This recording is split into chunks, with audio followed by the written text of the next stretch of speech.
to double check confirmation on them, but bonus attack multipliers should be equivalent to rarity. So epic items, they'll most likely, but again, this is not final, have the same bonus attack coefficient as their level 50 counterparts. And then the legendary ones also, you know, that. So, you know, 5.0 for two-handers, that kind of stuff. So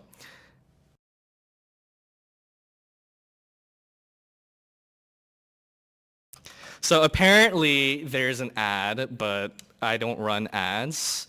So we're going to wait for that to end before we continue. How dare you? How dare you, Twitch, throw ads in a company live stream? How rude is that? All right, nice. I will show you guys how much materials it costs to enchant afterwards. Okay. So we do have a new absolute accessory sets. They don't have a set bonus. They're just a little bit, you know, more stats. They have really long names, which I don't fully understand, but they do have long names. Costume necklace of the wayward soul. Yeah, they don't run off the tongue very well, but hey, and apparently there's quality options now, so if you can't watch in 1080p, feel free to reduce the quality.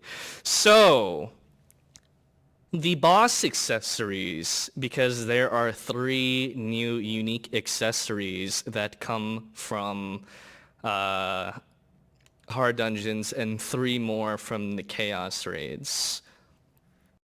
I've seen a lot of you guys talking about it and discussing it, and it is nothing that you guys actually thought it would be. They are statted boss accessories, as in they do not have static stats. They are still most likely stronger than what you guys are using.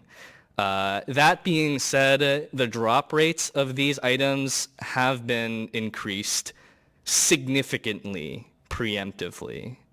Like, a lot. Like, 100-fold. So you'll have a much easier time actually getting these, and then probably getting stats, you know. In any case, this necklace, chance to increase bonus attack. The belts, it increases your physical and magical attack by 2% in addition to the bonus attribute rolls. Okay. The Modricon accessories, I know a lot of you guys were asking about Madria's Whim. They will retain all of their effects.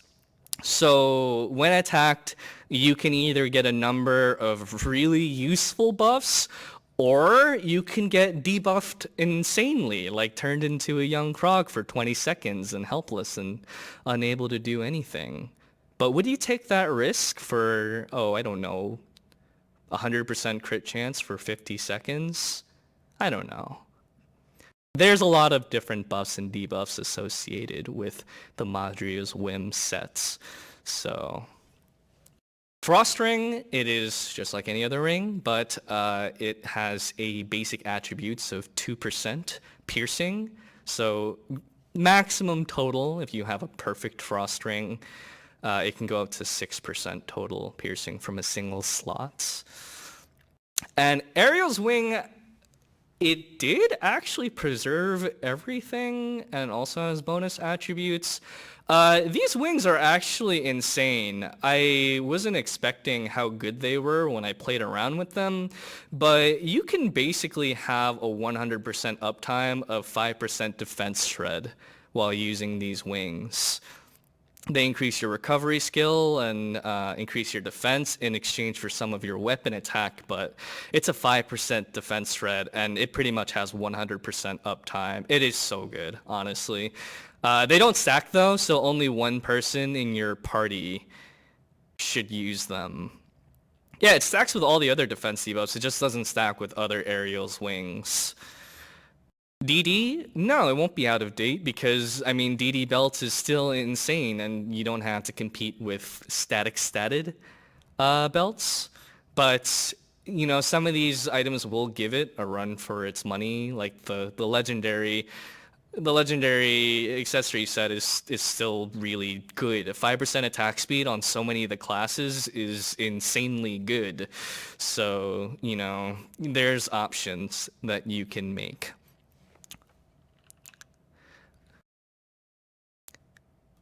The ranking structure of the new raids will also have rerollers, as you'll remember in them.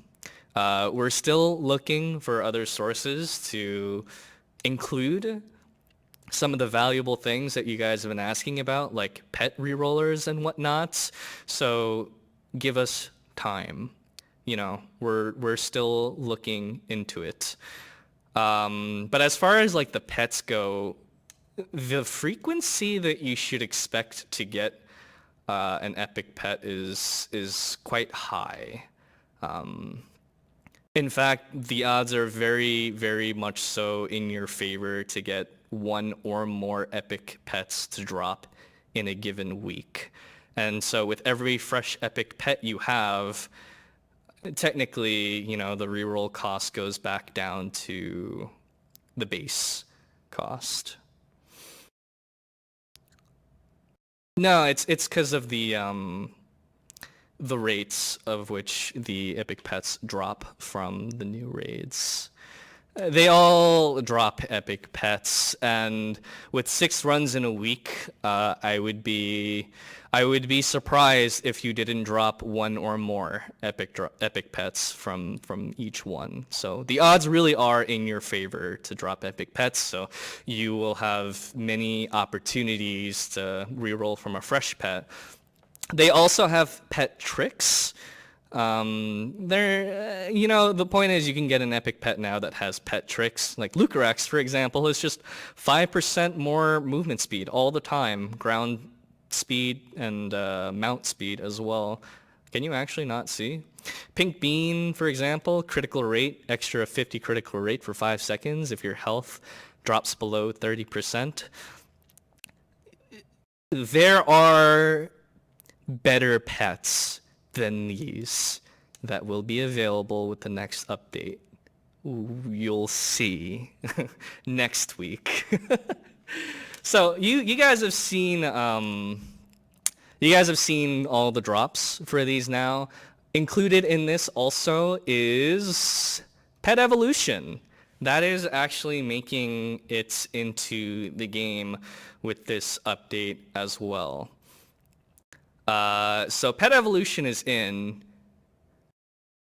Legendary pets are not. You cannot evolve beyond epic. It costs 80 duplicates of a pet to, evolve it to the next level. Yeah, big debate. Why is it eligible then? Don't ask. Okay, so you guys know that you're going to have to upgrade all 3 legendary sets. As it has been revealed with the RGB dungeons, you do need all 3 legendary sets to progress. You need to enhance all 3 legendary sets to progress. And because of that, it's a lot of catalysts. It is a lot of catalysts.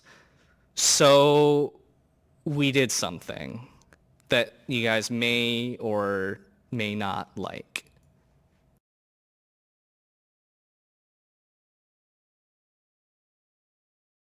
The items dismantle for a lot more catalysts. There is no longer RNG associated with the dismantling of items, and this will affect the level 50 epics as well. In the case of you thief and assassin players, which dismantle for half, it will be a range of like 1 to 2 to match like a 3 dismantle. But unlike before, the chances will not be weighted. It's 50% chance for 1 or 50% chance for 2. No longer for those situations will it be weighted. Now, of course, on top of that, the amount of onyx you get for legendary items is even more. So 4 Chaos Onyx and 385 Onyx crystals, and if you ever get there, Ascended and State Dismantle for even more. But the point is, there's a lot more Onyx being added. There's no more RNG. There's no major RNG associated with obtaining Chaos Onyx from your dismantles, and we've buffed the amount of Onyx crystal you get from all in dismantles of epic tier and higher equipment by 50%. So you will have more catalysts. Oh yeah, that's another thing. I mean, we talked about it. I don't know if it's functional yet, but I promise you that it will be functional, that by 5:30, we are adding the multi-selection box opening feature. So if you have a ton of selection boxes and you hate opening selection boxes, like just tons of them, you can do it all in like 2 clicks now. So there you go. I'm telling you guys, the dev team and the team here, they've been hard at work. Like, these are stuff that y'all asked for, and they got right to it. They got right to it. Okay, so that takes care of all of those. We're going to go play around in some of the dungeons. We're going to show you guys a little bit of the dungeons right now. A few of the 4-mans, and then one of the normal modes and one of the chaos raids at the end.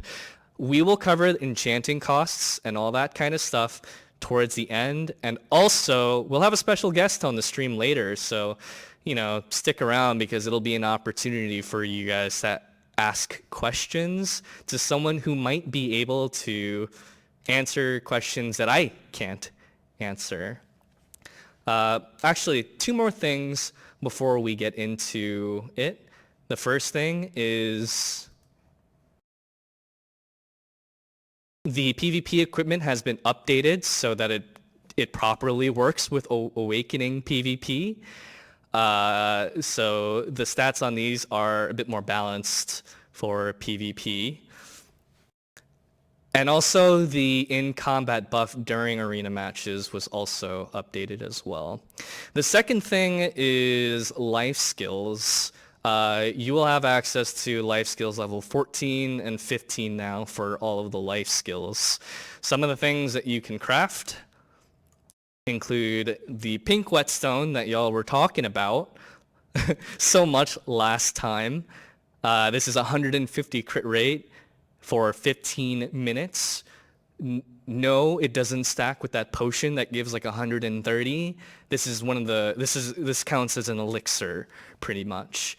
The other thing that you can craft is, let's see, this is 60 physical and magical resistance, which is actually a lot. Like, I don't use defensive foods on the live server, but I probably will start because that's a lot of resistance to survive attacks with. This is increased maximum spirit. This is critical evasion. If you've ever been clapped by Papalatus and mysteriously died, these tonics give an extra 1% more attack. And, you might be thinking 1%, that's nothing. But I have seen how some of you guys react over 1% more of a stat on your rolls. So, appreciate it for what it is. Click on it. Wait, click on what? Click, please. Oh, I'm sorry. You're talking about the actual things required to craft them. I understand that. We can go back to it. You can just go back in the VOD, okay? Go back in the VOD afterwards. If it's too quick for you. And then cooking, we have the Heavenly Cake, which is maximum health and defense, durian chips, which probably smell funny, and pineapple pizza, because who doesn't like pineapple on their pizza? Okay. Okay.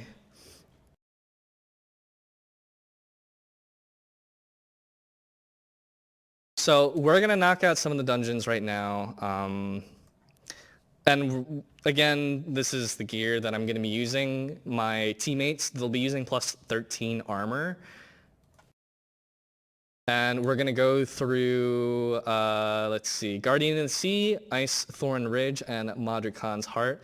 Once again, before we go in, we are overgeared for the content. So if it seems that everything is dying relatively fast, there's a reason for it. Because the gear score requirement here is 9,300 and I'm sitting on like 15,000.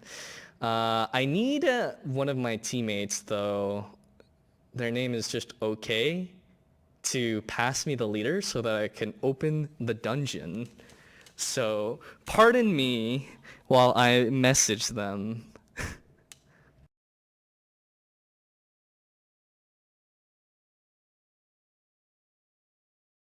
Oh, okay. On top of that already. It was just like, okay, sure. A lot of the questions you guys are asking now, hold on to those questions. Again, we'll have a section after the dungeons where we can answer the questions that you guys are asking. Okay? You can get a purple Infernog, you just have to fuse 80 blue Infernogs together. So, you know.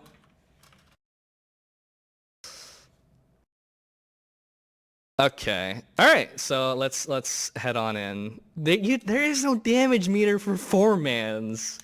I know some of you guys may have somehow done it, but that's a big kappa, okay? There's no 4-man damage meters.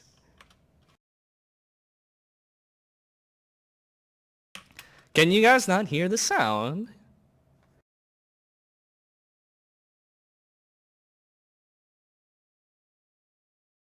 How about now? Oh, skipping cutscenes, my bad. Wait, what? Oh no, you guys actually can't hear the sound. Uh-oh, that's actually bad. Huh. Okay. Let's do it like that.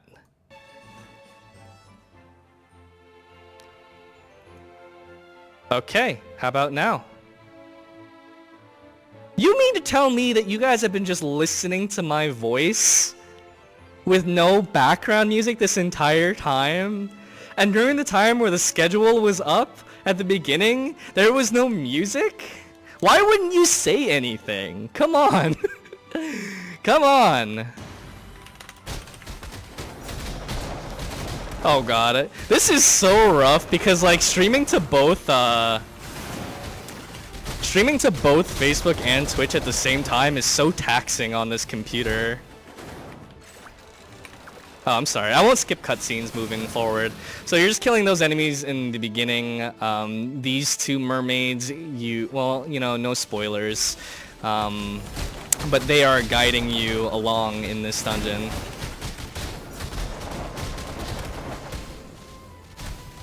Kill that big guy, pull the lever, that's gonna open the gate. Enable attack effects? No. I don't know. Is the game volume okay? Can you guys actually hear it? Yes, lever.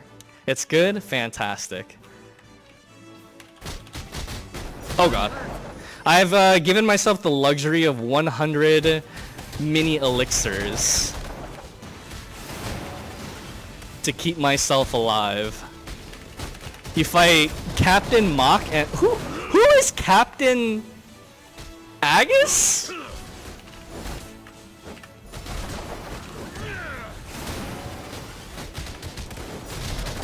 Yes, just call him Desert Bandit, okay? That's his name now. You can take care of Mock and his twin brother Michael, and then just raise the anchors, and then you'll be on your way.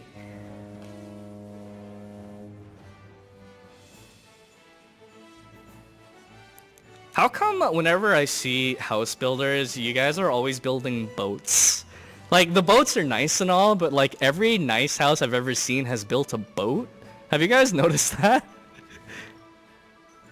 Boats are cool, I guess. Captain Mock and his twin brother Sock. I don't think that's his name. Uh-oh. Uh-oh. So one of the problems here that we may face is that the test servers are really small servers and they may lag and we might get latency.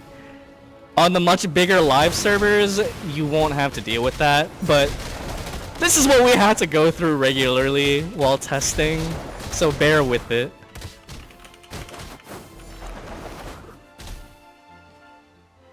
I don't ever get that kind of lag on the live servers, and I'm playing NA West to EU, so I don't know what's going on with your internets.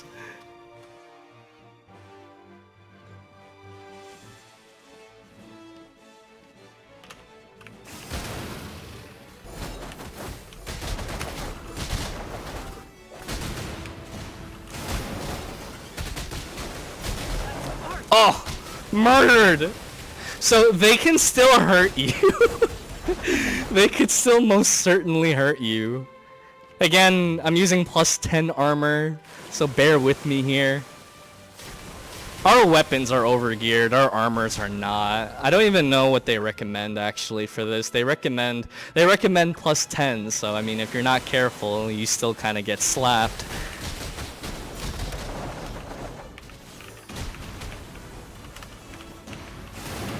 Realistically, you don't actually need to beat those things up, because Kyogre there is gonna probably kill them for you anyways.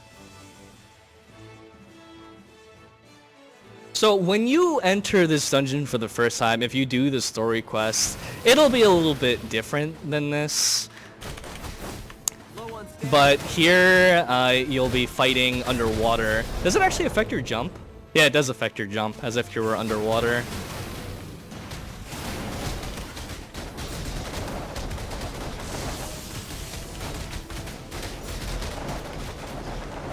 A little segment where it's attacking. And again.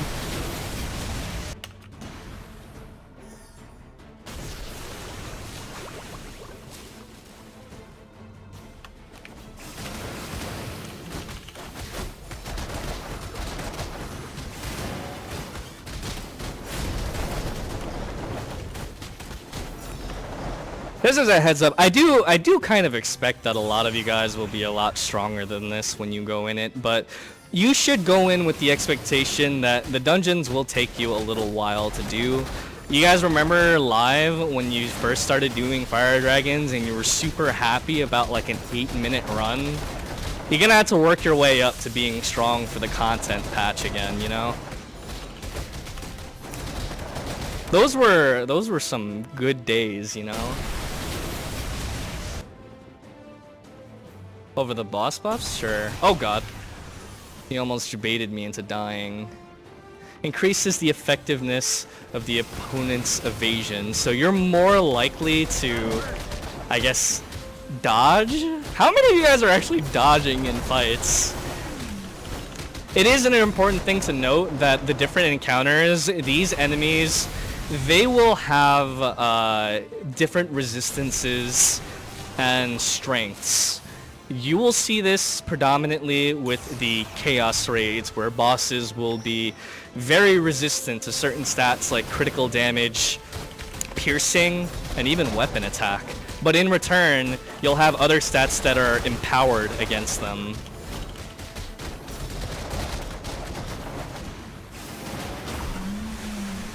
So, you get the boss low enough, and then you throw the Master Ball, and then you're good to go.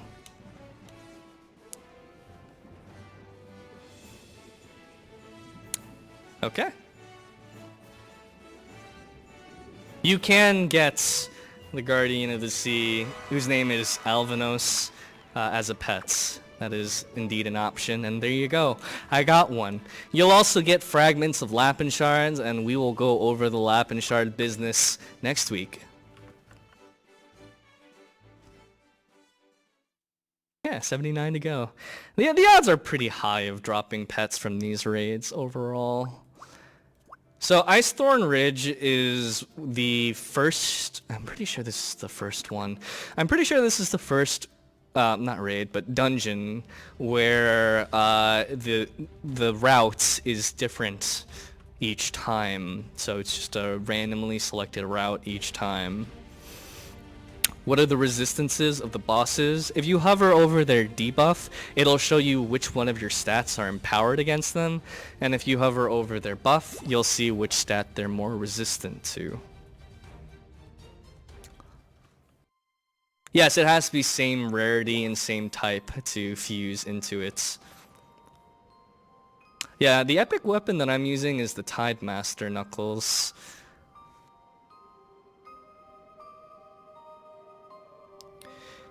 Regarding the evasion and the physical magical resistance of every boss, we will officially disclose that information on the 30th. So you will know exactly how much... Oh god, these guys actually hurt. You will know exactly how much of each stat you need. I need stamina.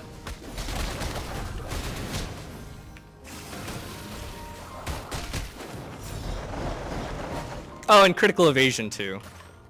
Grab onto your boy, because I know y'all are lazy, and if you have the option to do this, you would. That's why I know people were asking for holding on to Kandura's phase 3. Oh god. Low on stamina.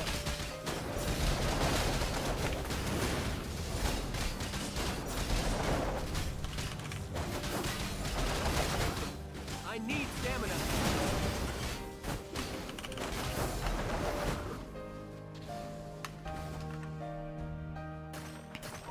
Yes, you!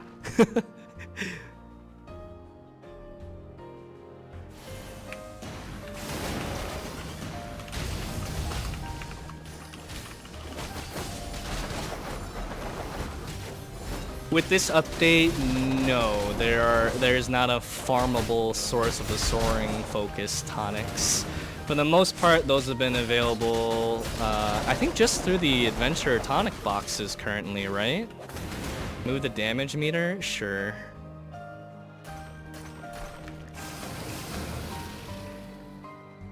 No, Kandura's is still a really useful necklace. With the evasion of these enemies and just the bosses in general, you will need to build for more accuracy. I know right now a lot of you guys aren't too interested in accuracy because it's only really relevant in Infernog, which I know a lot of you guys don't even bother with doing, but moving forward, you will need more accuracy. For sure.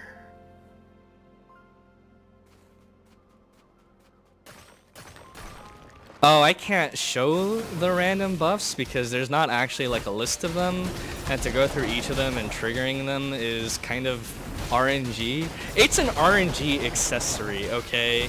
And I don't know if how many of you guys are willing to take the risk to completely destroy your damage just so that you have a chance to be a god for a little while, okay? Personally, I'm not using those accessories. The likelihood is I'm probably going to use the Centurion ones, unless I can actually socket out a lot of the boss accessories, which is definitely possible, but I'm pretty sure the Centurion ones will be easier to socket.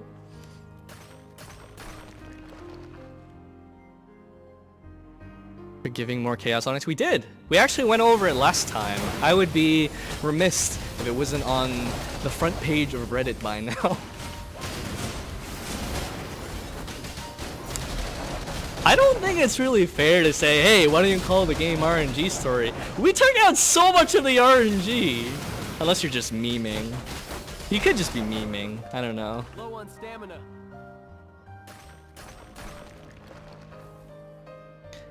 Switching servers, that is not in consideration. Gotta restart. Personally, you know, those Grand Awakening Wonders, I want you guys to know you can actually claim them on all of the servers. You don't just claim it on one server. I claimed it on NA West as well. So it's just I'm very lazy about logging in to claim my rewards. I'm pretty sure, yeah, you can hit her while she's up there. Get a little head start.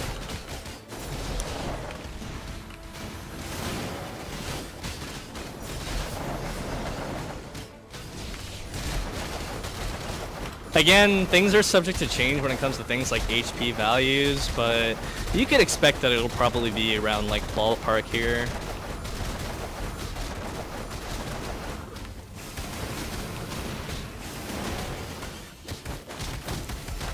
Normal pink bean? There will be a normal pink bean, I'm pretty sure. I mean, can't we check? Chaos Raid. Yeah, it is a normal pink bean. Trait system is a no. The dungeon objectives? You mean the rank missions, or do you mean something else? Yes, we will go over enchantment costs.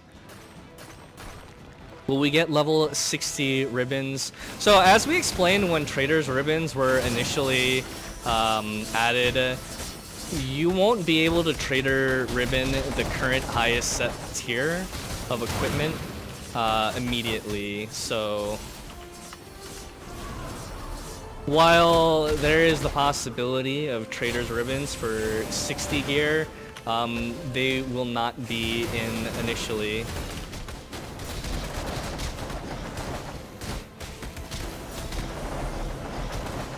Can you mount in the new Chaos Raids? Yes. To be honest, I don't know why you can't mount in Papalatus.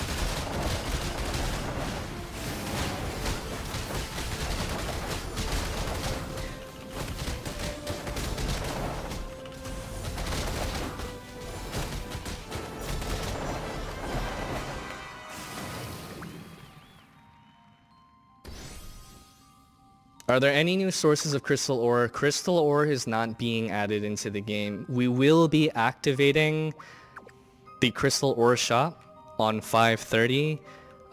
Thieves and assassins, I know you guys have been worried about the crystal ore shop because your stock was the same despite having half costs. We will be updating the stock for Thieves and Assassins, so you guys properly will have twice the amount of scrolls as others.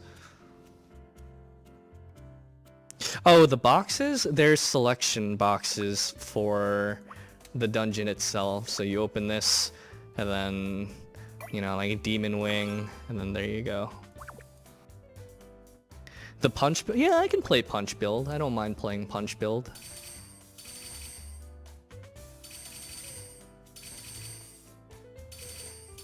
Oh, right. This is probably somewhat important to mention as well.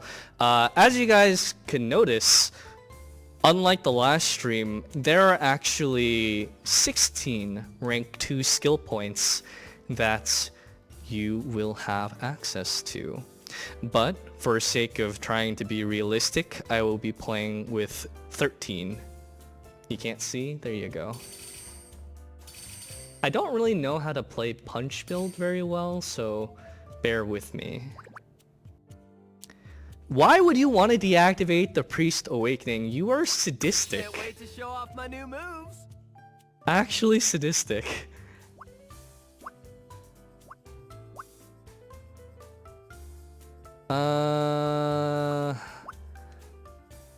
Shockwave punch. I don't think compound key works with this skill, but I don't want to change my keybinds, so we'll just have to live with that. You're probably gonna get to 13 rank 2 skill points pretty quickly. It will most likely take you a little bit longer to get the remaining 3.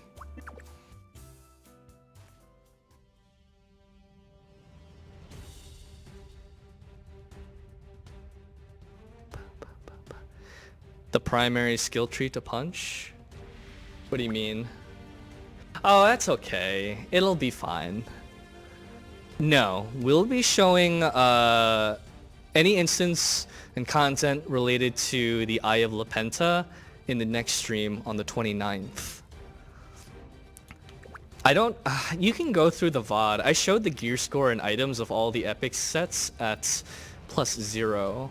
Okay, I know a lot of you guys are asking about lock scrolls. I see it a lot in the chats. We cannot give you guys an answer during this stream. Okay? Okay. Ascendant, you'll probably see... Hold up, let me see something real fast. I want to know if Cuddles actually put up a post, because we were talking about how there would be a special Ascendant related incentive if you guys got one of the Twitter posts like actually high enough, but I don't know if it was actually posted or not. Maybe it was, maybe it wasn't. Ascendant young frog. Was anything posted on the Plain Maple? If not, then we could always just do it later. I mean, that's honestly fine. Okay. Yeah, we'll talk about it later. We'll talk about it later. Okay, are the new dungeons going to share? Yes. So the hard dungeons all share the same entry limit. The chaos raids all continue to have separate entry limits, but normal and hard continue to share the same entry limit. 80 blue pets will create an epic pet. On the 30th, people with crystal ore will be ahead. Honestly, if you haven't been playing as long as people who have crystal ore, I would understand if you were already behind resource-wise anyways. The crystal ore, like, you'll make up for it with more resources. That's why we upped the resource amount so much. And to get into the RGB dungeons, I mean, you guys have basically seen that a +11 set is more or less enough. And reasonably speaking, you'll probably get to +11 without too much difficulty.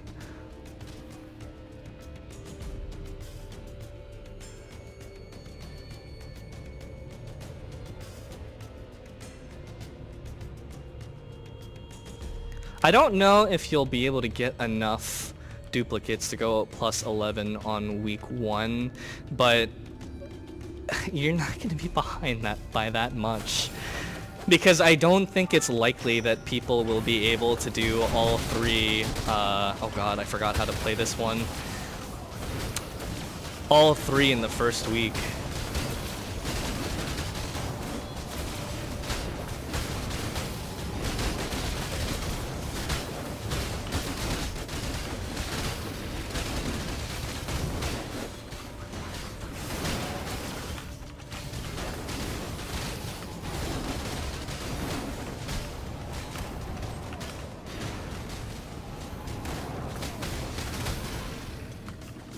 Okay, so getting through that first initial part, you get up to this segment of the dungeon, and much like Icethorn Ridge, it's an RNG path. It could be one of 3 different paths, and every run it'll be a random one. So both those 2 ones down there, they're not it, so it's the top path. And the path that you pick, it's a different route to the boss.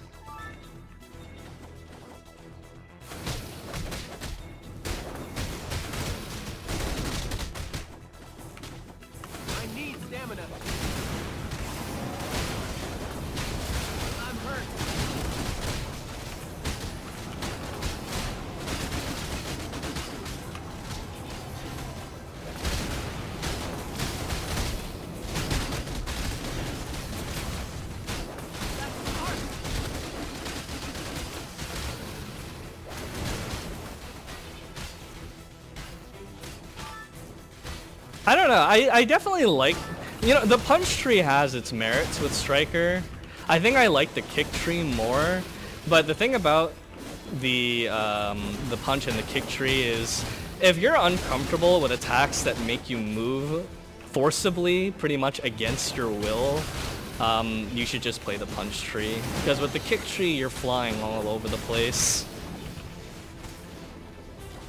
Okay, so we're interacting with this. Make the tire swing, grab onto the tire swing to get into Pink Bean. Well, the 60 epic accessories will definitely help with at least getting in. There is no trait system being added, no.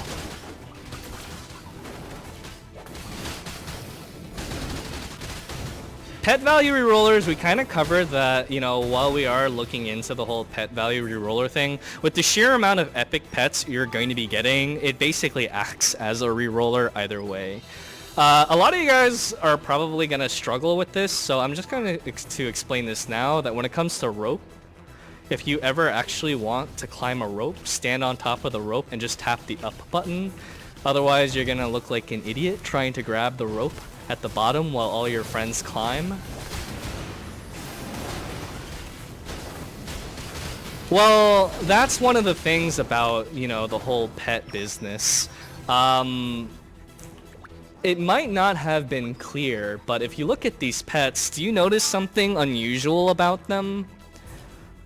Something might be weird. Let's see how long it takes for someone to realize.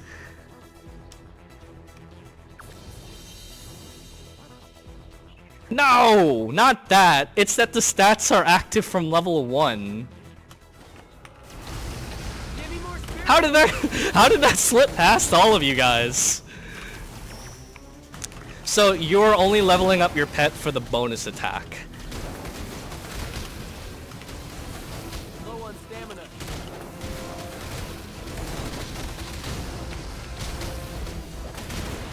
Oh god. No. Okay. What was the name of the Shu and Boo Boo, the ice one, where it would do that red marker around you?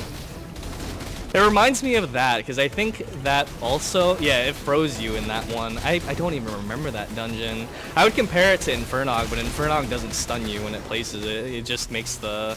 Oh god. I'm dead. It just makes the thing on the ground. Blue shade, thank you.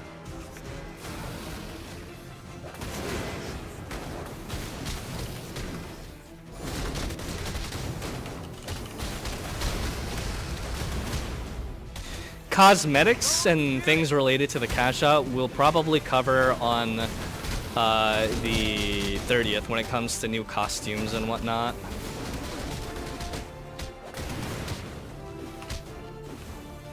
So this time limit is actually just a time limit until they enrage. It's not a hard time limit. The bosses, these lines, they do enrage when it reaches 0. So ideally, you know, you finish the fight before that point.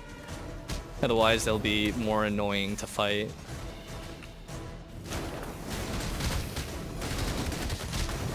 Use the Potion of Striker, the level 61. You will, of course, but I know for a lot of you guys, there's a decent chance that, much like me, you started your calendar late.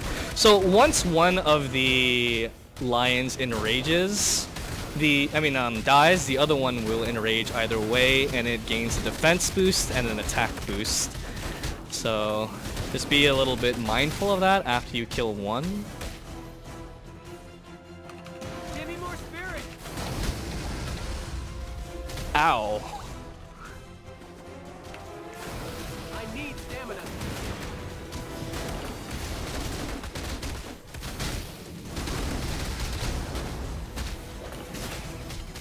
Yeah, right? Top clips, moments before disaster. There we go.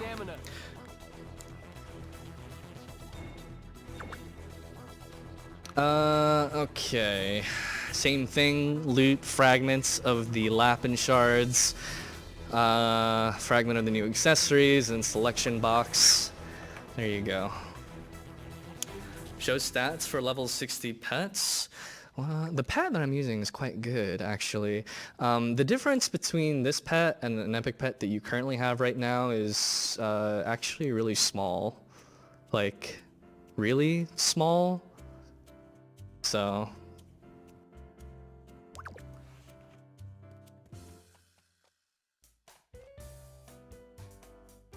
will percent weapon attack gems exist?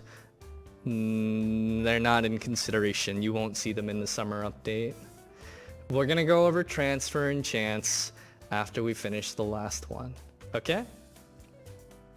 Not 1700? Because it's a level 60 pets. Level 60 pets max out at 1994, which is a weird number, but, you know, take 40% of that, that's how much more bonus attack you'll get from it. Are Plutos irrelevant? They are no less relevant than someone using like a Kandura's, mainly because the accuracy that comes from Pluto's accessories will help a lot. I had to stress this so much, but you will want more accuracy if you don't already have a lot of accuracy. But I will say this much, the accuracy requirement for the new raids are lower than that of Infernog.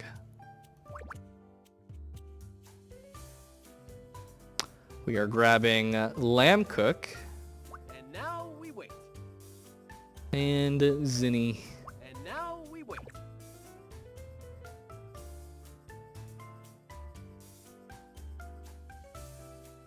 I think probably, you know, getting to like that 100 mark before buffs is probably sufficient, honestly. Do they have different base stats? They have different pet tricks. Use some emotes? Sure. I think I have voices off though. Yeah, I do have voices off. When is Ore Shop reopening? On the 30th. Okay. They do, Castle. That's correct, Killer. That will be disclosed on the 30th, Baldi. We will be giving an official source of those stats. Oh, the damage meter. Yeah, sure, why not?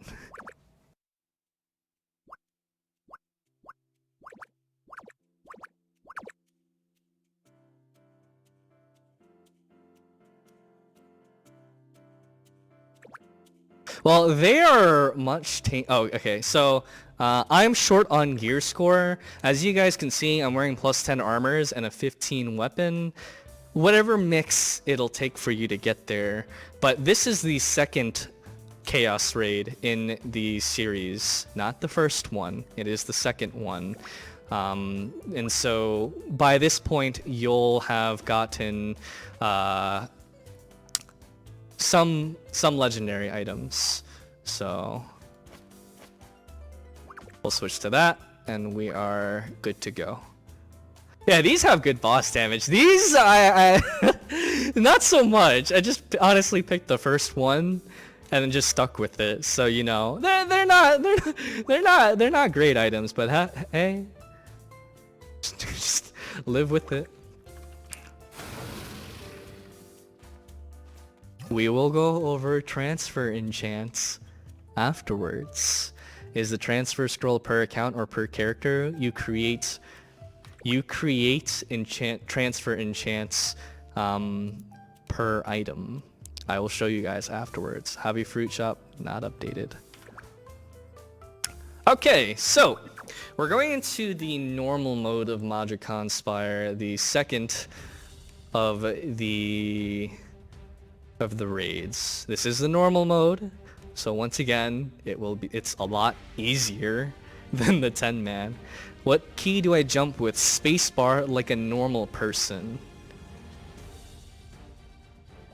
So thematically with these chaos raids, there is a difference between these chaos raids and the last chaos raids in that they are actually raid-like, in that you don't jump into a boss fight right away. You actually need to clear ads and get to the boss and defeat the boss all in the same time limit. Okay? So it's a little bit more of a pain compared to just jumping right into a boss right away. Okay. I'm using Spiderbox's keyboard and I don't like it. Honestly, I don't like TKL keyboards.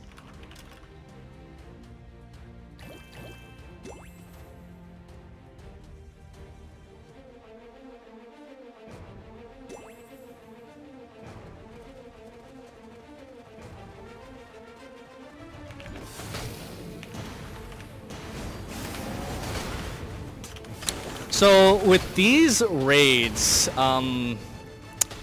there are always nuances associated with actually killing these things, and for this one, it's these Montos up there which give them defensive buffs, which make them more of a pain to actually defeat. I need stamina. Clear the two mini bosses on the left and right and deal with the one in the center. This guy's being buffed though. We do need someone to take care of that so that we can get our full damage. Kill that floor, then make your way up. These are not bosses. That's why the meter is not working. The boss is actually up on top. So we will get there when we get there.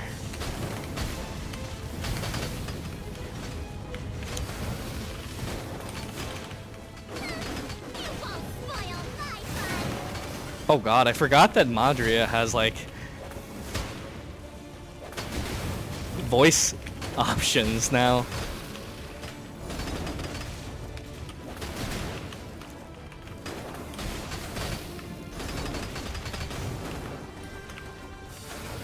I need stamina. I've already explained that we will not be covering things like the lock scroll in this stream. There are a lot of questions that we will not be covering in this stream that we will most likely cover at a later one. On a minimalist UI? What do you mean by a minimalist one?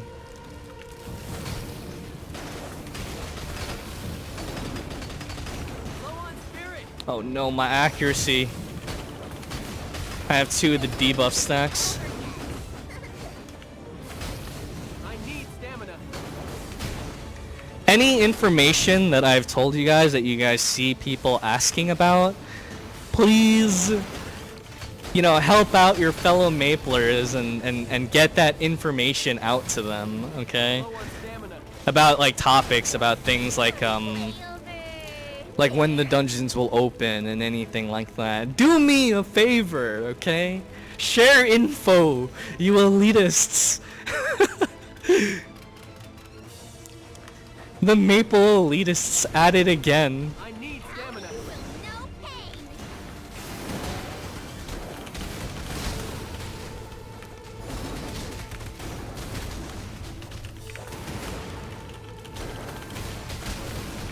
Low on stamina. See, I changed to the punch tree because this, I hate this. I hate this raid. As a melee, you will have difficulties with this raid because these corrupted tiles here, they nuke your damage by 99%. So ranged damage dealers have an inherent advantage here. I need stamina.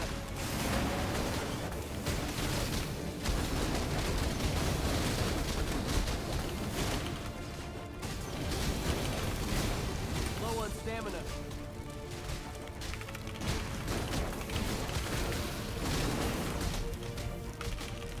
So just keep an eye on your debuff bar and make sure that broken sword isn't there when you're DPSing.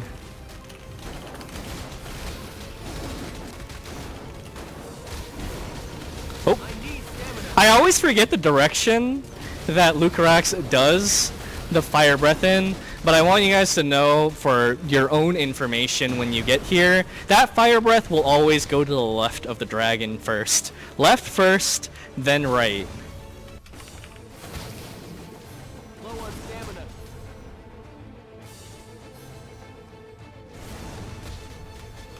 Yeah, Fire Dragon 2.0. I need stamina. So at about this amount of health, this works like this on hard mode too. You grab onto Lucarex, Lucarex flies up, and the fight takes off up here. Ow.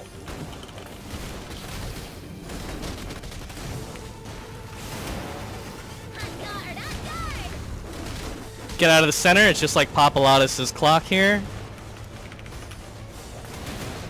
Unless you want to just tank it with stronger armor, that's cool too.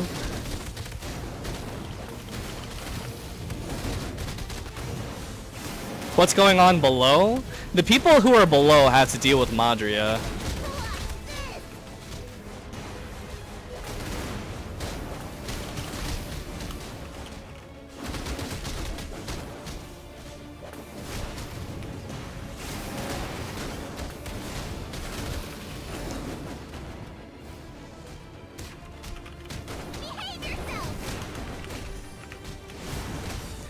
I think I would probably still play the kick tree here, but honestly, the punch tree is pretty nice for not spin kicking into the debuff tiles.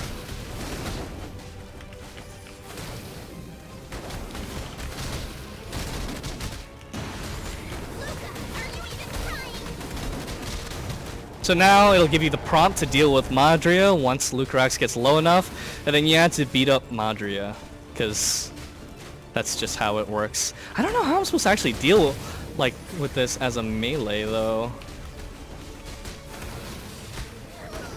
At the low percentage of the fights, you'll have to deal with a permeating poison effect on the ground. It is not as bad as some of the poison effects that you've seen.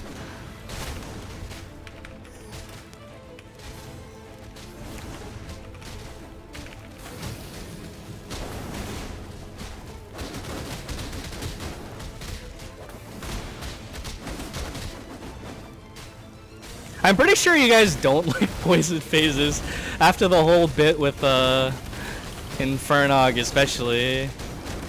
I mean, the rest of them aren't as bad in comparison.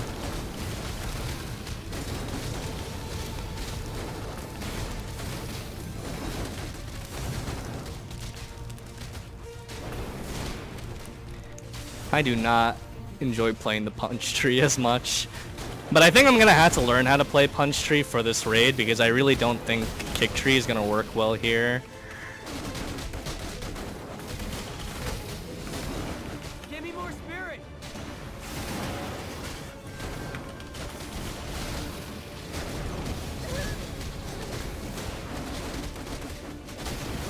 Oh, in the case of Lucarex, Lucarex is resistant to critical damage. And if you have higher attack speed, Lucarex will take additional damage. Pink Bean is resistant to piercing. and you need less accuracy against Pink Bean. And Bjorn is resistant against weapon attack, but it takes more damage from bonus attack. So, little hint on building your gemstones.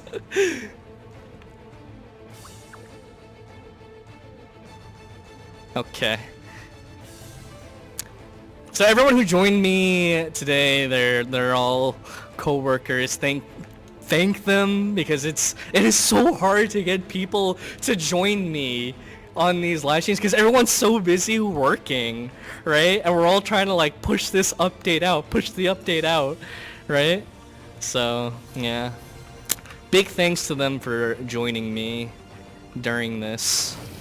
Okay, so this is running pretty late, so we're gonna do as I promised and try to get everything out of the way real quick. First of all, I promised you guys that I would show you guys your Lapin shards for each of the classes. So we're gonna go back. This is gonna be hopefully like a quick 5 to 10 minute thing. New mail has arrived. So you guys, yes, we're going to go over transfer enchants too. We're going to go over all of that stuff. No worries, no worries.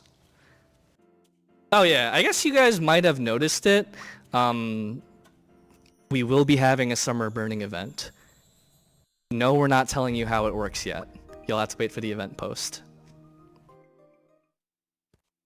Okay. Quick thing. First, foremost, night, Lapin shards, Erda's chill. Okay, before I show you guys all of these things, just take note of it because the effects for all of these Lapin shards are the same, but they affect different skills, okay? Erda's chill, chance to deal an extra 1000% damage at level 10, 169 at tier 1. This one is a lot more damage and decreases physical and magical attack, and it goes all the way up to an extra 5000% damage. Space Rift, you'll see its exact purpose next week, but it's an extra little bit of damage as well, all the way up to 1686%. Bjorn's Artistry, chance of increased attack speed with specific skills when using them, and Pink Bean's Prank has a chance to make you chunk, and just a big lad, and also get a lot more physical and magical attack during it. Okay? So, for Night, Erda's Chill is for Conviction Strike. Master's Malice, which is the big one, is for Lightbringer, the nuke.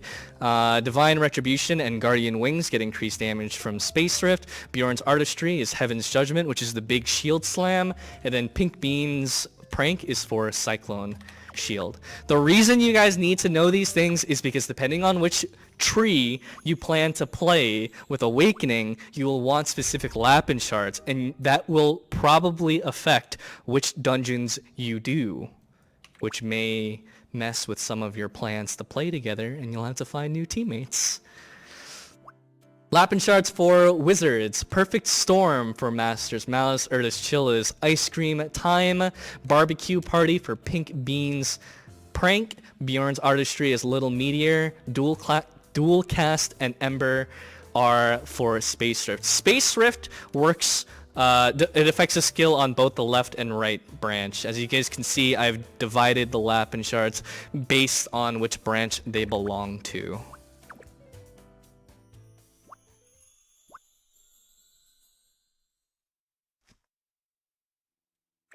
Archer, we have Flame Arrow with Erda's, Multi-Drive Shot with Master's Malice, Pink Bean affects Piercing Arrow, Bjorn's Artistry affects Spiral Arrow, and then Space Rift affects Ranger's Focus and Great... I have no idea how that works. How does a buff deal damage? You know what? I'm not even gonna ask. I'll leave it to you guys to figure out. There are red and green Lapin shards. We'll show them next week. I do, Leon. Deals damage to user. Thief, Savage Strikes on Erda's Chill, Master's Malice, Volatile Vials, Pink Bean's Prank for Shadow Step, Bjorn's Artistry for Deadly Strikes, and Space Rift is for Battle Plan. Again, how? And Critical Slice.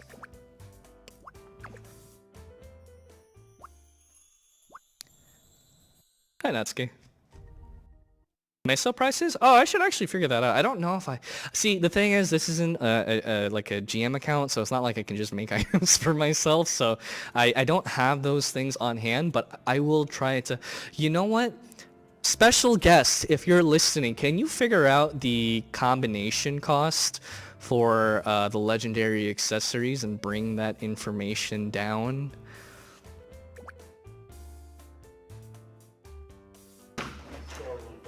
Whoa. Oh. Yeah. Okay. Nah, there's like people working around here, so... I'm also like sweating because as you guys can notice, the lighting is way better because there's 2 light boxes on me and they're terribly hot. Okay. Blade Whip, Phantasm Slash on the left side. If you guys haven't noticed a pattern by now, it's left side skills will get their Lapin shards from the hard dungeons, while right side skills are getting them from chaos raids. I don't know if that's consistent all the way through. It might be. The big thing is that in the hard dungeons, you only get fragments of the Lapin shards. The chaos raids, you get the full Lapin shard with the drops. Space Rift, quintuple cut, rune trigger, rune ignition, dimension blade.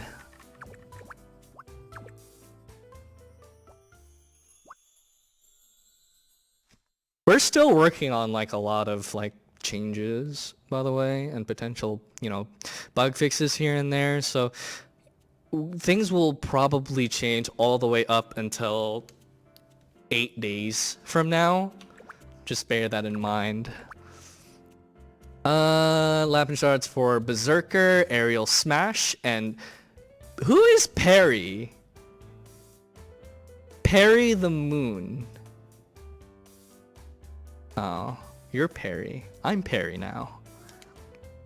Okay. Pink Beans Prank on Squall, Blood Slash on Bjorn's Artistry, Space Rift affects Skull Splitter and Raging Soul.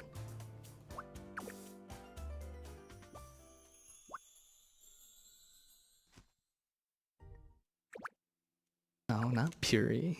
Perry. How many frags for one Lapin Shard? When we get back to Striker, we'll check. Let's see. Lapin Shards for Priest. Urda's Chill is Light Spear. Heaven's Wrath is Master's Malice. Pink Bean's Prank, Purifying Light. Divine Wave, Bjorn's Artistry. If you're wondering, you know, hey, what's the level 10 effect? It's the same across, you know, all classes. It's just affecting different skills. Okay? Space Rift is affecting Scathing Light and Vital... What? How does that work? Vitality.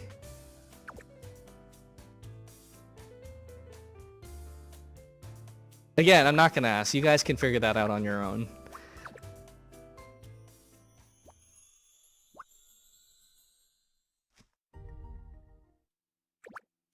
Okay. Ooh, what are these gloves? Wow. New gloves. Big upgrade. Let's see. Lapin shards. Fire Bomber is Urda's Chill, Demolition Cannon, Master's Malice, Pink Bean's Prank Sky Hunter, Bjorn's Artistry is Hyper Giga Cannon, and Space Rift for Focus Fire and Plasma Chain.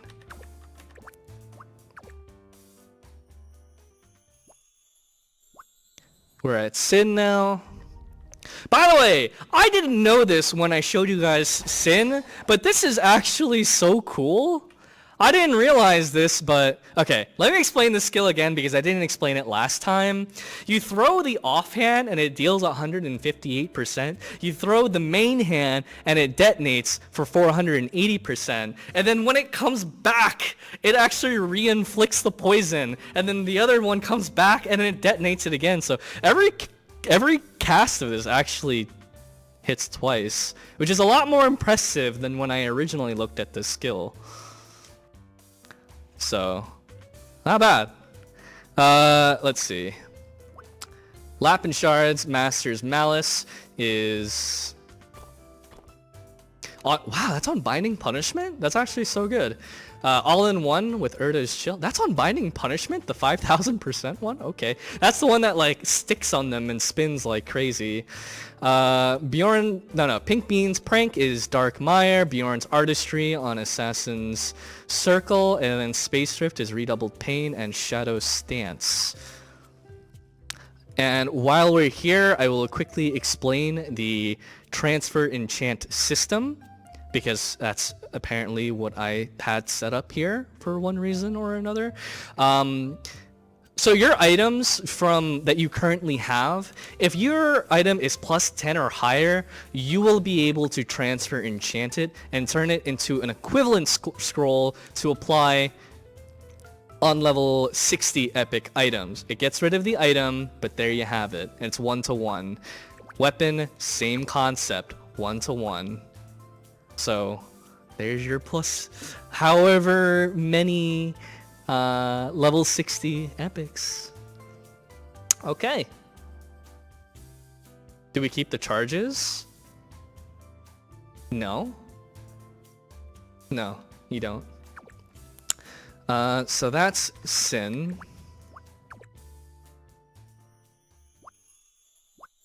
Can I transfer two-handed staff into two-handed blade? Now I need to go check because I'm curious about that too. I'm gonna look real fast. No, there are no transfer enchants to the 60 gear. No, it's specific to the type that you enchant transferred. Does that work for? No. Level 50 epics will not enchant transfer. Soulbinder! 60, nope, you cannot do that. Soulbinder, Lapin shards, Master's Malice is Spirit Bound, Spirit Crush is Urda's Chill, Pink Bean's Prank is Soul Flock. There's a, oh, you Soul Flock for the damage boost? Interesting.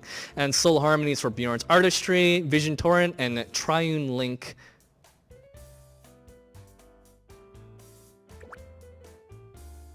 How does that work?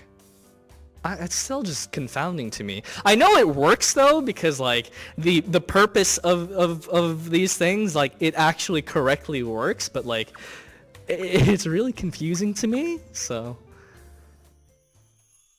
and last but not least, Striker, which I've shown you guys. No, it's correct.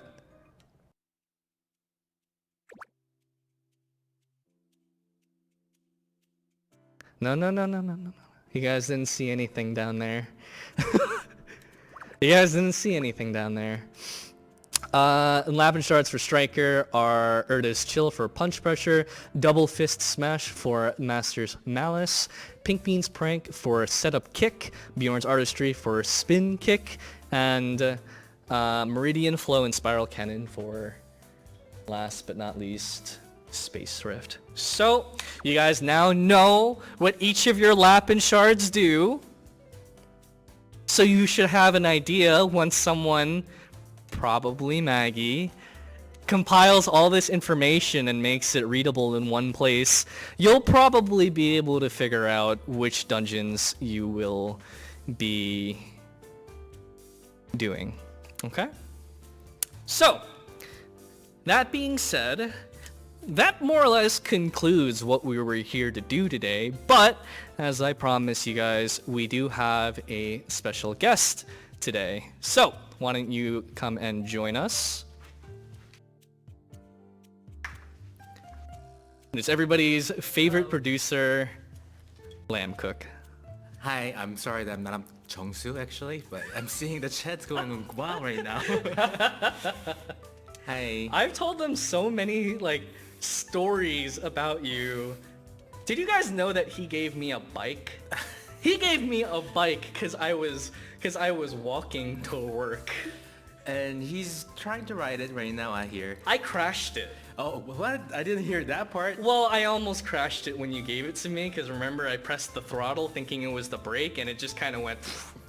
Yes, I It was remember a that. lot stronger of a motor than I thought it would be. Yeah, and that was the point that they gave you a helmet. I think. Yeah, he gave me a Just helmet in because he was case. concerned that he wanted me to sign a contract because he thought I might, he might be liable for any damage, any damages. So, we have Lamb Cook here today, which is a blessing, and there is a reason why it's so cool. It's because, as you guys can see, this is the first time that we're having you on a stream, right? Yeah, it is. You haven't been on one of these streams before. Yes.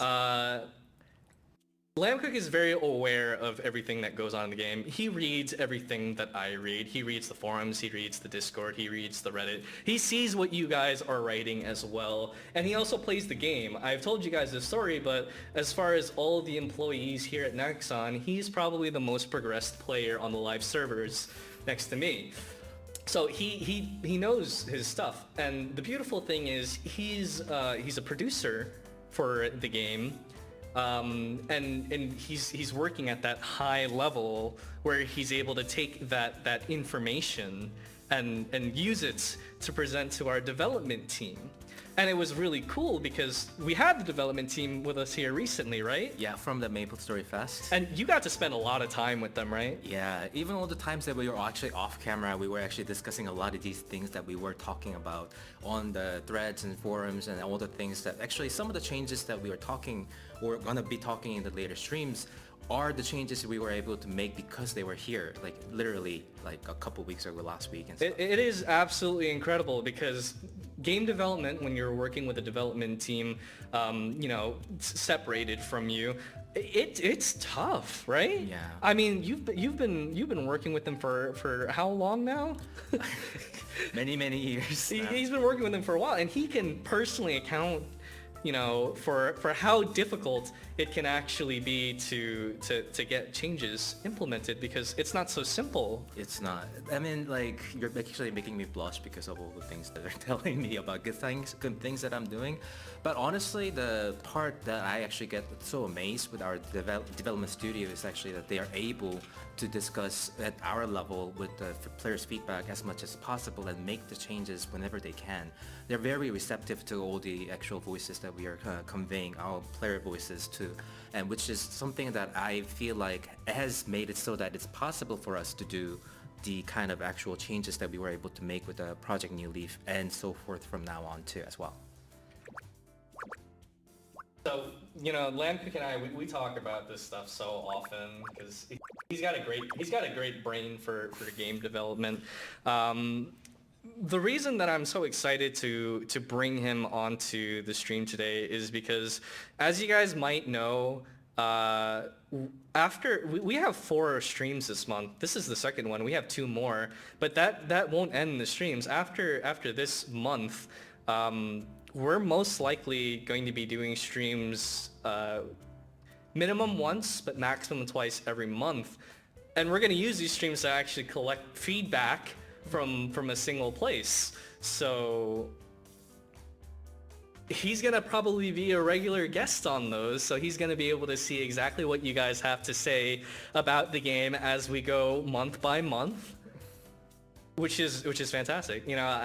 I told you guys only see me because, like, I'm the community manager, so you'll see me every day, day in and day out. But like, these guys do so much work, like way more than I do. Oh no, he does a lot of work. Way more than I do. So like, give these guys credit. Yeah. By the way, he sits right next to me and tells me all these tales what players are telling him. It's kind of Monka-esque because he's on my left, and then I have Chongsu's office to the right of me. So I'm just like sandwiched between all these high-level people, and I'm just like, hey, we just want to listen to the feedback and voices. And I mean, honestly, I do it myself, but I wanted to actually filter from his level as well because he's also a very hardcore player as well for the game. Yep. So it's such a blessing to have, people that I'm working with that are genuinely interested in what you guys have to say. And you guys are gonna see this next week because we have a lot more exciting news to share next week too that we can't spill the beans on this week. So, and I'm gonna tell you preemptively, it's a tiny bit of a spoiler, but the changes that we're making are influenced by the things that you guys have asked for. So it's going to be really exciting to get to share additional news. You guys saw the news that we had on dismantling, and if you didn't get to hear it, well, just go ask someone because it was huge. This is on the same scale. Yeah, it is on the Reddit already. Fantastic. So it's gonna be nice. Mm-hmm. Okay.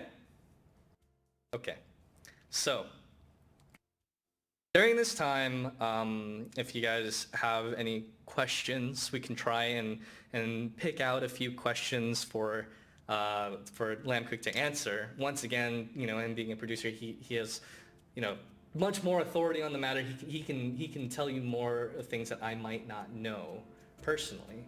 So one of the things that people want to know involves stuff like the servers. People were a little scared after last patch because the servers, they had a little bit of a tough time, but it turns out that it was actually on our end and it was an abnormality. But people want to know because I think a lot of people are really expecting a lot of players to return. Will there be upgrades to the server for the update? So I think that actually will depend. For us though, I don't think we actually are planning something to be done right away, but it will be something that we can definitely scale up much faster and much easier than So it's something very reactive to the actual reaction that we're getting, and then adjusting it accordingly, probably on the day of and stuff. So depending on the success of how many players are actually returning, we can very easily make adjustments and make the servers better and able to handle more people if needed, probably on the fly, right? Yeah, that's true. And I mean, the You'll have to talk a little bit louder. best performance for the game to be played is actually going to be our goals. So anytime we are going to be hearing of these kind of newses, we'll definitely be actually catering to that and making sure that we are providing the best experience possible. And so just be vocal if you guys are having any issues, and we'll be always actually fixing that as a highest priority for us right after the patch. Okay. So another question I'm seeing a lot of, I see that there's a lot of people who are, server merge. That there was an issue in the beginning, wasn't there? Because originally there was only one server for NA when the game was in closed beta, right? And what kind of issues did players run into during that time? For the one world, I think that was probably the latency issue, because even if we are having a server like mainly located on one location, that means everyone who is connecting from far away from that would actually be feeling a latency, even if they are actually playing with someone else who is around the region. So whenever they go into the dungeons, one player will be lagging a lot more, just because the main server will be located so far away from them. And that was the reason why we actually had to go to the choice of making the regional servers like that, and even the choice of actually splitting an NA East and NA West. And you bring up that point, and honestly, I do see a lot of people say that they do prefer having better latency to the server over, the possibility of having a larger player base in a single server, but at the cost of latency by having something like a central US server, for example. So right. I don't think it's really easy to satisfy everybody on this matter. Yeah, I mean, I think the player experience is actually something that we actually catered the most out of it. That was the reason why the latency part was actually a huge issue that we were trying to resolve from all the other parts of experience that we were having with the beta. Meaning that we actually did like server swaps between the betas as well, and then tested a different kind of type of servers, different type of services and stuff like that, and ended up being on this server and this location for live service that we are actually very happy with. I know that we can always improve it further on, and making sure that there's even better services and better experiences we can provide with it. But in general, I think we are actually in a sweet spot at the moment, and of course we'll have to reevaluate it every single time whenever there's a major influx of the people coming in, and if that's causing any issues, we'll definitely cater to that. Yeah, worst case scenario, we can throw one server in the center of the planet, and everyone will have equal connection then, right? Right. Yeah. Okay, so there are a lot of things in this game that are character bound, and I see that there are a lot of things that people want account bound. Things like emotes or professions or trophies. Would you say that this is something that we're actively looking into to see if maybe there are some things that don't belong to be character bound that could maybe be expanded outwards? I feel like anything that are being requested as such, those kind of cases are being noted and making sure that it's actually related to the dev team as well. It's just that at the end of that though, the current system, if it's built with the idea of a character bound system, means that even if it sounds like a simple change to becoming a compound, we have a lot of different cases that we actually have to cater to and the knowing of to make sure that it actually will work flawlessly. So for example, actually the life skill parts, if some parts were becoming a compound instead of a character bound, how would you actually be displaying that type of information onto the life skill tree there? Or actually the other cases, if you already grounded for like 3 characters, what about other characters' progression? Is that going to be just all moot? And those kind of questions are definitely not going to be that easy to solve. So some parts are going to be much harder to change right away. But that would be something that we definitely will note and make sure that actually this gets discussed with the dev team. Right. So going off of your answer, because that was a lot, but that was a good explanation. Before we answer everyone's pleas for buddy chat, there was a question that somebody brought up in the Discord earlier. Not earlier, actually. It was last night, because I read what you guys write on the Discord. By the way, join the official Discord. If you haven't already, please. Yeah, because I talk to people every day about the development of the game, at night when I'm getting off of work. What is stopping us from making more of our development plans more transparent? Like the moment the team decides that they want to work on something, would it ever be possible for us to be able to communicate that to the players rather than, you know, a couple of weeks, you know, before it actually is ready, I guess? Right. I think it's probably the part that I worry the most will be the misinformation guidance, because if we are saying we will be doing something and then we end up not delivering it, I feel like it's kind of a letdown. It would probably hurt more than having not known it in the first place. Right. So for the most part, you'd say that we do announce things pretty early. Yes. Once they're actually ready, like the multi-box opening. That was mentioned at the beginning of this month, pretty much. Yeah. And I mean, the only reason why some things can actually go out faster is because we know we will do it some way, shape, or form. We might not know exactly how, but if that's coming and we are actually confirmed in direction and the philosophy behind it, we usually can say things about that. But for things that are actually have a lot of different moving parts that are not actually set yet, even if it's something that, let's say, we implemented a new system that actually players have been requesting, but in the details of it, it might not actually be some parts that players might like, is a question that, hey, can we actually answer the questions the moment we announce it? Because, if we do not actually have those things set yet, and if we're still in active discussion with the development team, then we need to make sure that those things are more locked in and more concrete so that we can actually share it, information like that. And it's such a crazy thing because like so many of the suggestions that players make, they're fantastic. Mm-hmm. I love the ideas and like I would love to see them in the game, but they're very high level, as in like it's just scratching the surface of how that idea would be implemented, and you know it never goes into how it would actually be implemented and how it would affect other players too, or how it would affect other systems. But like a lot of the suggestions, they do make it through, and there are a lot of things that people are actively suggesting that are even being worked on now as we speak. So it's not like they're unheard, but because they are being worked on, right? Yeah, and I think the easiest way for this to be understood is I think when we say we're looking into it, we literally mean we're looking into it, and the level of actual depth of how much we've actually discussed it out and all those kind of things might actually be different per cases, but it's definitely the case of, if you're saying we're looking into it, this is literally the discussion topic that we're having every week with the dev team. Okay, so going off of that, because I saw it so much, what can you comment on with everybody's demand for Buddy? We're looking into it. There you have it. There you have it, folks.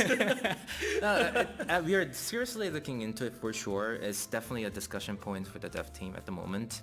And it's been a long-awaited requested feature, so we know there is a definite demand for it. So we've been pushing pretty hard for it for sure.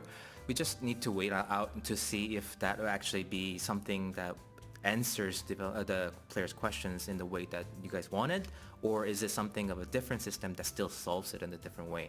Until we know for sure which direction we're going to be choosing, I think we'll say we're looking into it.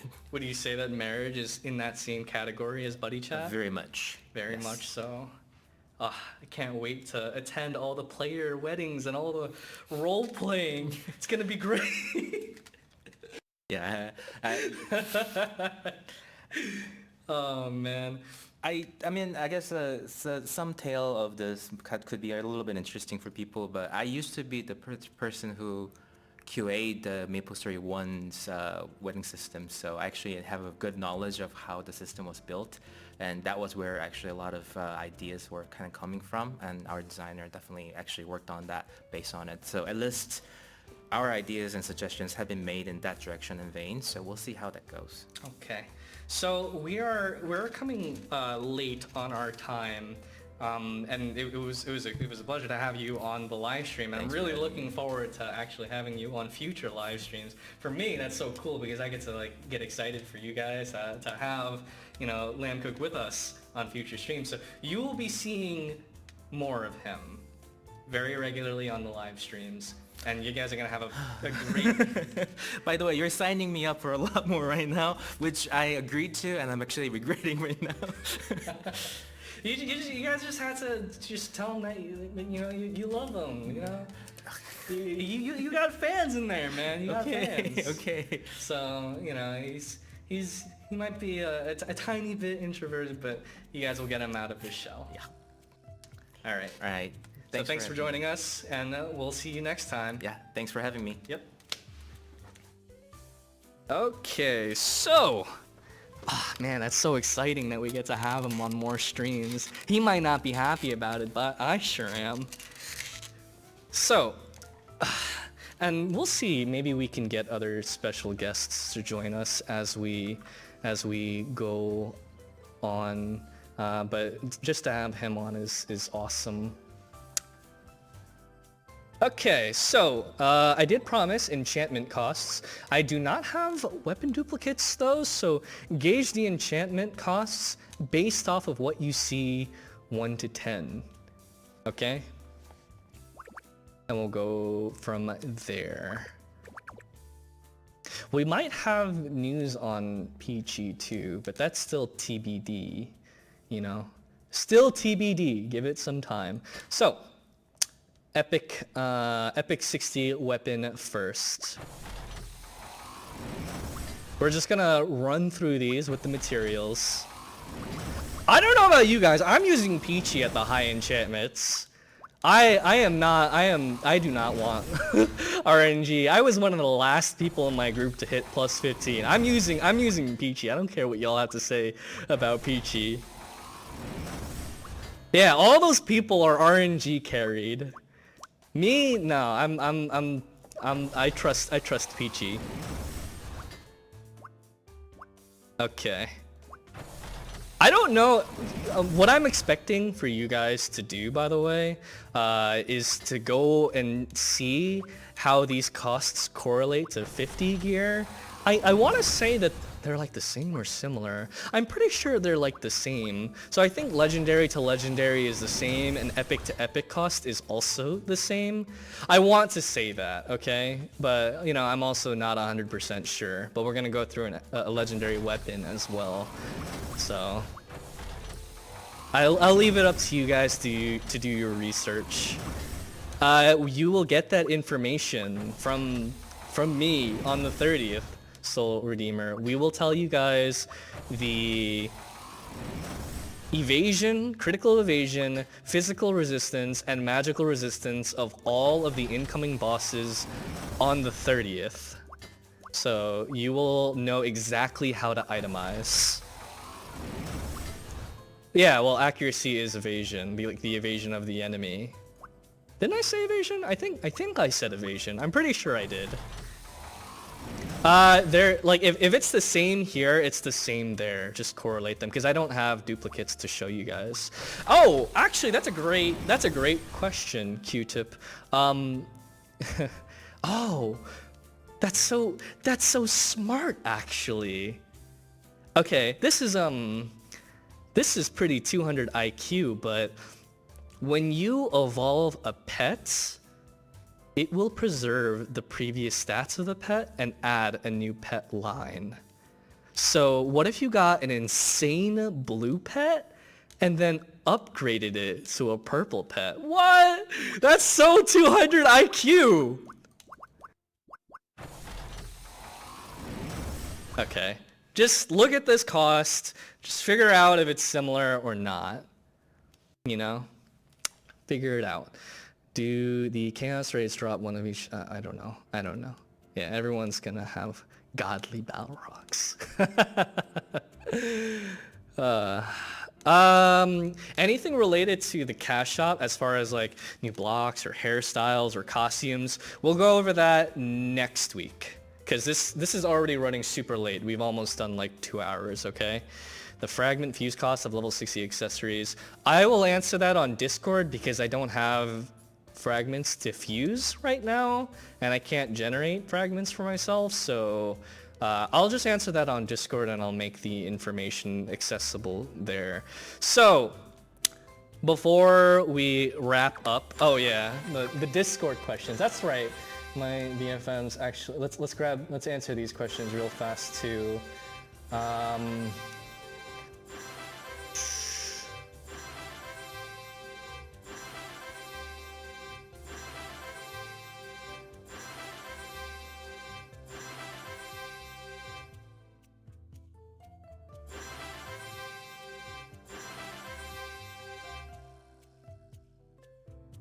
Okay.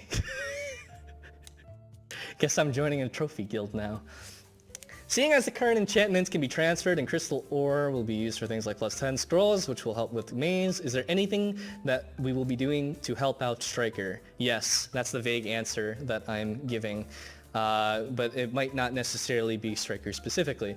Will raids be after patch or after maintenance? After the raids all raids and hard dungeons will be available after the weekly resets. So spend that time between the patch finishing and the weekly resets to learn your class with Awakening. I know some of you guys may have an easier time with that than others. You don't need to save hard dungeon runs for patch day as a result. Let's see. What will happen with Dev, Mach, Pop, Nog? They will stay the same. Minus the fact that we're adding epic pets to their drop tables. How long would we take to level? You'll be able to get an answer for yourself on that after next week's stream. Are there specific vulnerabilities and resistances for the GMS2 versions of the raids? Yes, we went over them already. Will the new raids give their own set, or will the armor be split? It's split just like Dev, Mach, and Pop. Will the upcoming level 60 raids be theoretically clearable with level 50 legendary gear? I want to say yes, but like... level 50 legendary gear is so much weaker than level 60 epic gear. Like you're basically gimping yourself if you don't use a level 60 epic. Like I am fairly certain that the people that like try hard first clears, I'm pretty sure that they're just gonna transfer their 15 legendary to the first epic that they get and just go right to it, like with whatever stats they are. I'm pretty sure that that's what's gonna happen. There are no new gems, no. Regarding the transfer enchantments, will this destroy the item? Yes. What will happen to the DD belt remains the same, but I expect DD to get a lot more competitive because I'm pretty sure that players will most likely be able to break the 26th floor barrier with the new equipment. What was the question? There was like a question there that I saw that I wanted to answer, but I totally missed it now. Raid epic pet tradable? No. Oh, L4 and L5. Not yet? Maybe? No.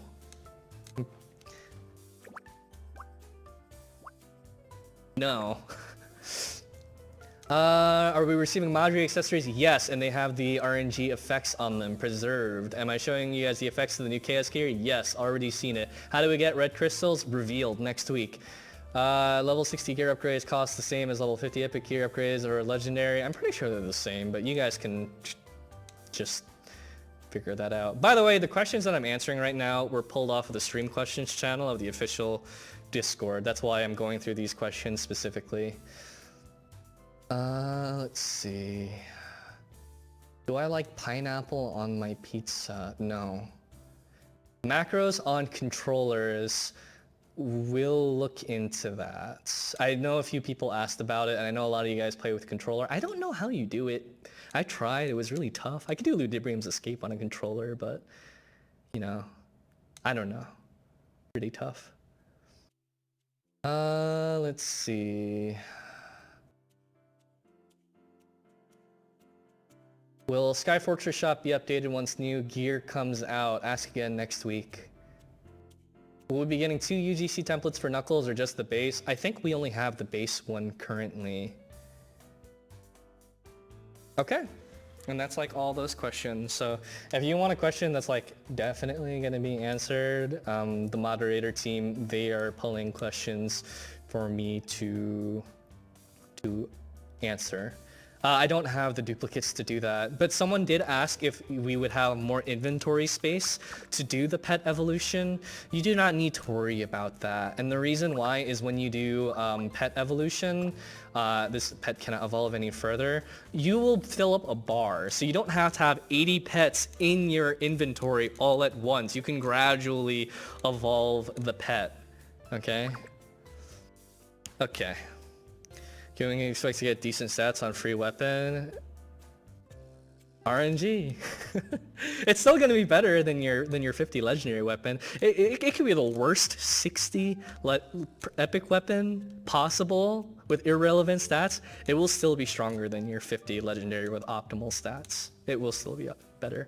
Okay, so we gotta wrap things up, guys, because it's running late. So I'm going to give out some mint body pillows.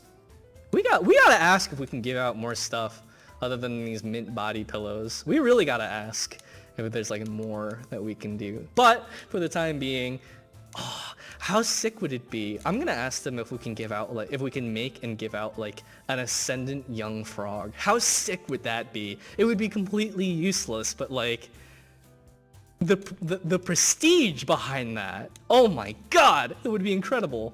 All right, so let's run this raffle.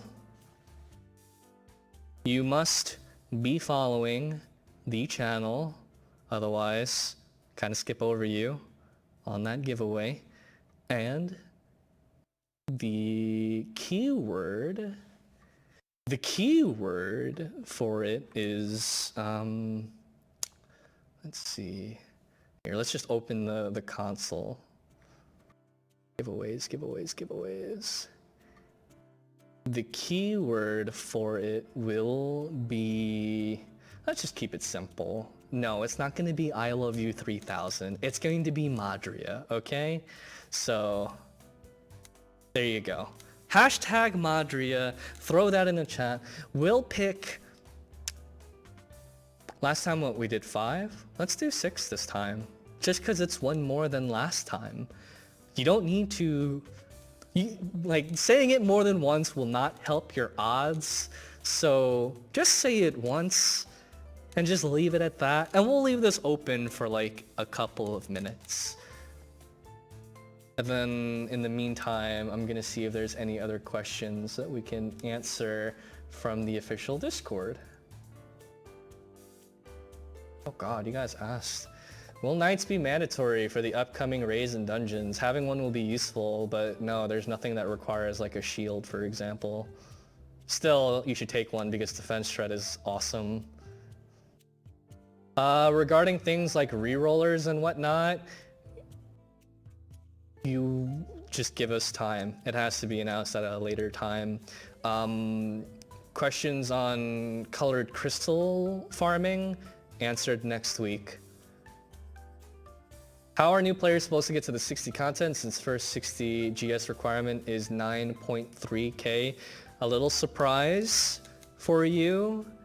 Actually, I can't, dang. All right, I can't say it yet, but you'll be able to get into the new hard mode dungeons even as a new player. You'll see. We'll see if we can answer it next week. I gotta like ask for permission. So we'll try to answer that, but new players should be able to get into the new hard modes with very little difficulty, I think. Let's see. Epic level 60 weapons, no effects.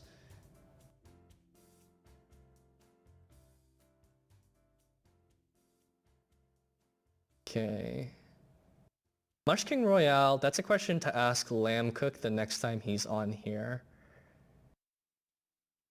Do we get beginner? Why would you want beginner? Gonna throw around throwing snails? We want war. That's not even a question.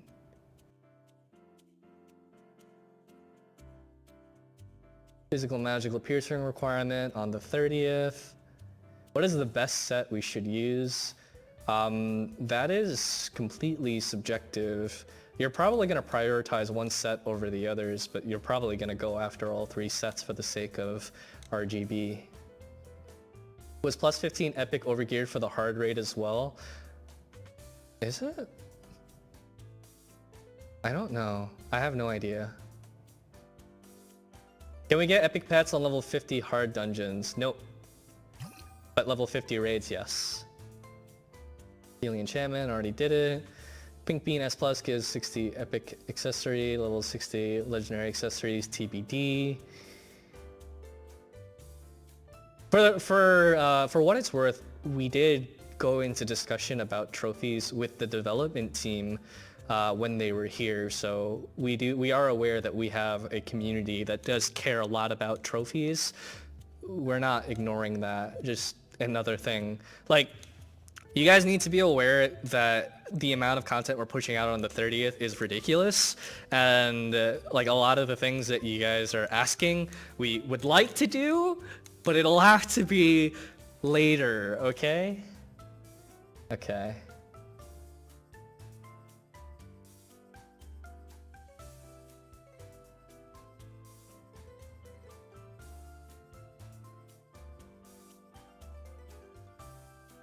What was the crit rate of the Zerker you showed off last stream? Oh, I don't know. It must have been like 80 or something? 50 or 80? Something like that. Okay. That's enough entries. Let us close this. I'm gonna start counting, but there's like a 10-second delay. So, you know, it's gonna be... I'm gonna just write in chat, you know? For the people that are in Facebook, I am so sorry, but we can't actually run the giveaway for you guys because I don't think the chat bot actually works for Facebook. Okay. Good luck, everybody. We're gonna draw 6 names. 10, 9. Don't write numbers. I'll hit you if you do. 8, 7, 6, 5, 4, 3, 2, 1, and we are closing it. Done. Okay, and it's closed. It's closed. So I am going to pull 6 names, and after the stream, I am going to PM you on Twitch. So figure out where your whispers are, and then I'm just gonna ask for your server name and your character name, or which server you're in. We don't need to know the server name. You didn't know the server name? It's weird. 932 people, 6 pillows. There will be more chances to get these pillows. As you can tell, we're kind of regularly live streaming again, so, you know, there will be more chances. Okay? 6 things. Yes, it's an in-game item. We're not shipping you a body pillow with mint on it in real life, sicko. All right. Caracola. There's our first winner. Accepted. Announced as accepted. Caracola. Second one. Mr. Hercules. Accept. Announced as accepted. Mr. Hercules. 80. Draw. Nanun. BB. Hello, good to see you again. Accept. Pronouncing your names reminds me of the time that I used to work at Starbucks and I butchered everyone's name. I couldn't even say Michael correctly. Draw entrant. Doug CJ7. Very good. Doug CJ7. 2 more. 2 more. The Big K. Okay. If you want to preemptively, the people that I drew, whisper me your server and character name, that would be nice. If you didn't win, don't, or else we're just not gonna give you anything. And the last one is Pro Shiro. That might actually be rigged. Well, it is what it is. All right, so those are our 6 body pillow winners. Next time there will be more opportunity to get these. We'll draw more next time. Thank you guys for joining us. I hope you guys are more excited. Please spread the news about the dismantling thing, because I felt so bad for assassins and thieves who were dismantling epic items and getting 0 chaos onyx. I laughed, but I felt bad. So this should be much, much better now, and the supply of chaos onyx and onyx, it will improve, which is good. Just in time for this update. Okay. Thanks for hanging out. We are going to host someone on our way out. Play Maple 2, and we're gonna go into the directory from here. Oh shoot, it actually updated. Oh, wait. Did it update? Yeah, the box art updated. It updated. Nice. Okay. Alright, we hosted Kuri last time. Let's host Deer this time. Okay. I want you guys to give her your best Ugu. I want you to do that. Just spam it in her chat, okay? Fantastic. Helen is wonderful. Okay. Once again, thank you for hanging out, and I will see you guys next week, where we're gonna go over Lapentas and also things like colored crystals and all that good stuff. Goodbye!